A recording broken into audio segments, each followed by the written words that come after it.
Okay, so think about Christmas for a second. You've got the tree, Santa Claus, giving gifts on December 25th. All these traditions feel like they've just always been there, right? But what if the story behind them is a lot more complicated and way older than we've been led to believe? Let's dive into this. So that's what this explainer is all about. We're going to unpack a pretty fascinating historical account from our source material. It basically traces the roots of all our familiar Christmas customs back through centuries of political maneuvering, clashing religions, and, believe it or not, even corporate advertising. It's a story you probably haven't heard before. So here's our roadmap for this journey. We're going to start in the ancient pagan world, then jump to a huge turning point in the Roman Empire with Emperor Constantine. After that, we'll look at the totally separate story of St. Nicholas, see how the modern holiday we know was basically built, and then we'll wrap up with a big question about what it all means today. To really get to the bottom of why Christmas is when it is, our source says we need to start not with Christianity, but with something much, much older: sun worship. You see, for tons of ancient pagan cultures, especially in Europe, the sun was literally the top god. Now, this right here shows a really key difference that the source points out. On one side, you have the early Christians, who observed Saturday as their holy day of rest.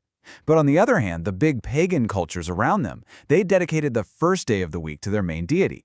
They called it Sun's Day, which, yeah, is exactly where we get the word Sunday. So what's the deal with December 25th? Well, according to this account, that specific date was a huge party for sun worshippers. Right after the winter solstice, the shortest, darkest day of the year, December 25th was the moment they could see the days starting to get longer again. For them, it was the birthday of their sun god, a symbolic rebirth. That date is going to be really important in just a minute. And that brings us to the next chapter, and a really crucial moment in history, 325 AD. We've got a Roman emperor on the scene named Constantine, and his empire is a total mess. It's fractured, filled with all these competing pagan groups and different Christian sects. He's got a massive political headache, and he needs a way to unite everybody. This timeline lays it all out perfectly. You've got this dominant pagan culture, a Christian faith that's growing but is split into all these different groups, and an emperor who desperately needs everyone to get on the same page. So what does he do? He calls everyone together for a big meeting, the famous Council of Nicaea. The goal here was to create one single unified religion for the entire empire. And that right there is the key. It was all about political consolidation. The source really hammers this point home. Constantine wasn't just thinking about theology. He was thinking about power and control. He needed one belief system that could hold his fragile empire together. But, getting these very different groups to merge, well, that's going to take some serious compromise. And here, supposedly, is the deal that was struck.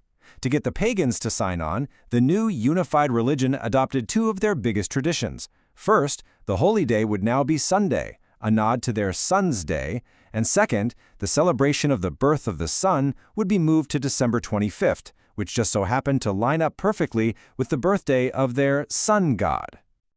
Now, to back up this idea that the date was changed, the source points to a really interesting detail from the Bible itself. It argues that the whole story of shepherds just chilling outside with their flocks at night, that would have been pretty much impossible in the freezing cold of a Middle Eastern winter. This, the source suggests, is a clue that the birth probably happened in a much warmer season, like spring or maybe summer. Okay, but I know what you're thinking. Where does good old Santa Claus fit into any of this? Well, according to this account, he doesn't, at least not for another 1,000 years or so. The story of Santa actually starts as a completely separate tradition centered on a real person. So meet the original St. Nicholas. Our source describes him as a rich guy from the 3rd century who was famous for being incredibly generous, especially when it came to giving gifts to poor kids.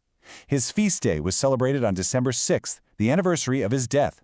And for over 1,000 years, that celebration had absolutely nothing to do with Christmas on December 25th. They were two different things. These two stories don't actually collide until the 16th century. It's only then, the source explains, that the tradition of St. Nicholas and his gift-giving was basically absorbed into the December 25th Christmas celebration, probably just to make things simpler. A new blended holiday was beginning to form. But hold on, the St. Nicholas from the 16th century, he's still a long way from the jolly guy in the red suit we all know today. To get that guy, we have to fast forward all the way to the 19th and 20th centuries, where the modern image of Santa was, according to this source, quite literally manufactured. And it basically happened in 3 major steps. First, you get the poet Clement Moore, who writes "'Twas the Night Before Christmas" and just invents the entire mythology. The North Pole, the reindeer, the chimney, all of it. Step 2, a cartoonist named Thomas Nast draws him, giving him the iconic red suit and the big white beard. And finally, step 3, an artist working for Coca-Cola, Haddon Sundblom, uses that image in their ads for decades, cementing that cheerful, grandfatherly Santa in everyone's minds across the globe. And it wasn't just Santa's image they got to make over. Other traditions just kept getting layered on over the centuries. The Christmas tree, for example, started out as a German thing that slowly caught on everywhere else. And get this, the source even suggests that the halo you see in so much Christian art is basically a visual leftover from those ancient pagan sun discs, a symbol that just carried over from that original merger all those years ago. So, after this whole journey, from pagan sun worship to Roman politics, from a 3rd century saint all the way to 20th century advertising, where does that leave us? What have we actually ended up with? Well, our source material finishes up with a pretty powerful and honestly a pretty critical observation. And this quote really captures that final take. The argument being made here is that the holiday has become so commercial, so focused on everything else, that its original Christian religious purpose has been almost completely buried under all the parties and presents. And that brings us to the final big question. Based on the history we've just walked through, Christmas is this incredible tapestry woven from dozens of different cultural threads over thousands of years.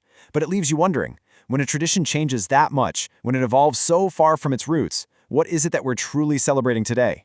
Definitely something to think about.